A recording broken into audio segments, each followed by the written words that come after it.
जो काम रोहित शर्मा ने किया है टी20 वर्ल्ड कप को मद्देनजर रखते हुए, क्या वही काम जसप्रीत बुमराह और विराट कोहली कर पाएंगे?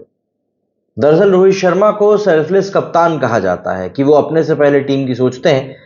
लेकिन अगर हम लोग कप्तानों की बात करें तो अधिकतर कप्तान ऐसे ही रहते हैं जो खुद से पहले टीम की सोचते हैं। मतलब महेंद्र सिंह धोनी की अगर हम बात करें तो यार वो चाहता तो बंदा खुद अपनी ताउम्र में तीसरे या चौथे नंबर पर बैटिंग करने आ सकता था, लेकिन वो हमेशा लोअर डाउन दी ऑर्डर ही है। खैर, वो बात दूर की है, पर रोहित शर्मा वाकई में एक सेल्फलेस लीडर हैं। जो अभी एमआई वर्सेस केकेआर का मैच हुआ उसमें एक चौंकाने वाली बात ये सामने आई कि Rohit Sharma as a player नहीं बल्कि एज अ इम्पैक्ट प्लेयर खेलते हुए नजर आए। मतलब कि वो सिर्फ बैटिंग करने के लिए आए, फील्ड पर वो नहीं आए थे। कल के मैच में जब मुंबई इंडियंस बॉलिंग कर रही थी तब कहा भी यही जा रहा था कि भाई ये तो एक अलग ही एग्रेसिव मोड में दिखाई दे रहे हैं। लेकिन बाद में जब उनकी हवा निकलनी शुरू हुई तो वो हवा रुकने का नाम नहीं ले रही थी। खैर, अब ऐसे में दो बड़ी बातें और निकल कर आ रही हैं। पहली बात तो ये पता चली है कि 21 मई को भारतीय खिलाड़ियों का जो पहला लॉट है वो वर्ल्ड कप की तैयारियों के लिहाज से भारत से चला जाएगा। अमेरिका या वेस्ट इंडीज में से कहीं उसको जाना है। अब ऐसे में माना जा रहा है कि विराट कोहली और रोहित शर्मा दोनों ही आईपीएल के प्लेऑफ्स ना खेलकर सीधे अमेरिका पहुंच जाएंगे वर्ल्ड कप की तैयारियों को करने के लिए।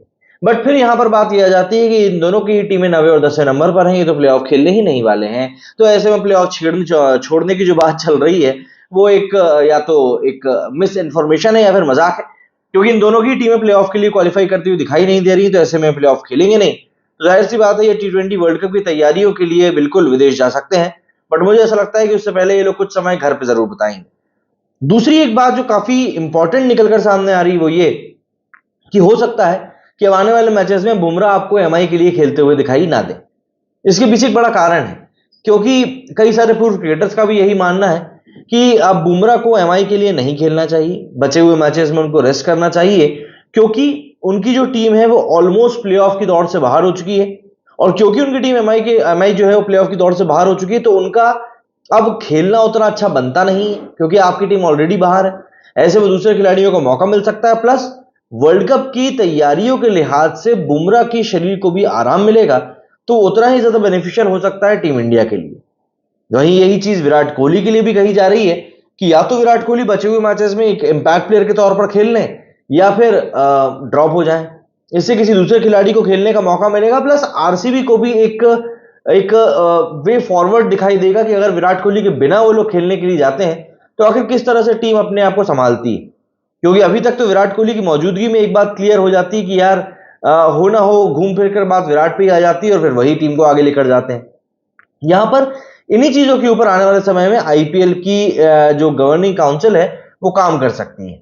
यहां पर लेकिन सबसे ज्यादा जो प्रोबेबिलिटी दिखाई दे रही है वो बुमराह को लेकर दिख रही है। देखिए, बुमराह एक प्राइम बॉलर है इस समय पर। कल का मैच भी जो मुंबई हारी केकेआर से, उस मैच में भी हर एक बॉलर पिट रहा था, लेकिन तुषारा और बुमराह ने जिस तरह की बॉलिंग करी वो वाकई में काबिल तारीफ थी। उसमें भी तुषारा तो फिर भी थोड़े बहुत रन के लिए गए, बट बुमराह ने 4.5 की इकोनॉमी से बॉलिंग करी और 3 विकेट निकाले। तो ऐसे में बुमराह को आप एक क्लास अपार्ट बॉलर ही बोलेंगे। बट अब यहां पर जो सबसे बड़ी जरूरत आन खड़ी हो रही है वो हो रही है वर्ल्ड कप के लिहाज से। और अगर आप वर्ल्ड कप की तैयारियों के लिहाज से आगे बढ़ने की सोच रहे हो तो कहीं ना कहीं फिर आपको बुमराह को रेस्ट देने का सोचना पड़ेगा। बट मुंबई इंडियंस के कप्तान हार्दिक पांड्या है और हार्दिक पांड्या के ऊपर वैसे भी बहुत ज्यादा एडेड प्रेशर है। 11 मैचेस मुंबई के हो चुके हैं, सिर्फ 3 मैच ये लोग जीते हैं, 7 मैच ये लोग हार चुके हैं। और आने वाले अगर 3 मैचेस की बात करें तो वो भी कोई आसान मैचेस नहीं है।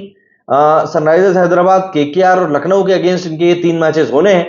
और इन तीनों ही टीमों से पिछली बार इनका मैच हुए थे तो ये तीनों ही मैच मुंबई हारी थी। तो आने वाले 3 मैचेस भी इनके लिए कोई आसान नहीं है। मतलब मैथमेटिकली कहा जा रहा है कि 0.0006% चांस है कि मुंबई जो है वो प्लेऑफ के लिए क्वालिफाई कर सकती है। बट ये जो मैथमेटिकल इक्वेशन निकाली गई है ये कहीं से कहीं तक भी प्रैक्टिकली पॉसिबल दिख नहीं रही, क्योंकि इसमें बहुत सारे if and but and permutation combination लगेंगे कि मुंबई ये जीती तो उसने हारना है, फिर उसने उससे जीतना है, फिर उसने उससे इतने रन से हारना है, फिर इतने रन से इनको जीतना है। ये सारी चीजें एक साथ एक समय पर सही तरीके से फिट हो जाना काफी ज्यादा मुश्किल होता है। तो ऐसे में मुंबई के प्लेऑफ खेलने की उम्मीद अब खत्म हो चुकी है। तो इसीलिए जितने भी पूर्व क्रिकेटर्स हैं वो सब यही बोल रहे हैं एक सूत्री कार्यक्रम में कि हो सके तो अब आप बुमराह को रेस्ट दे दीजिए, जिससे कि टीम इंडिया के लिए वो अपने आप को तैयार कर सकें।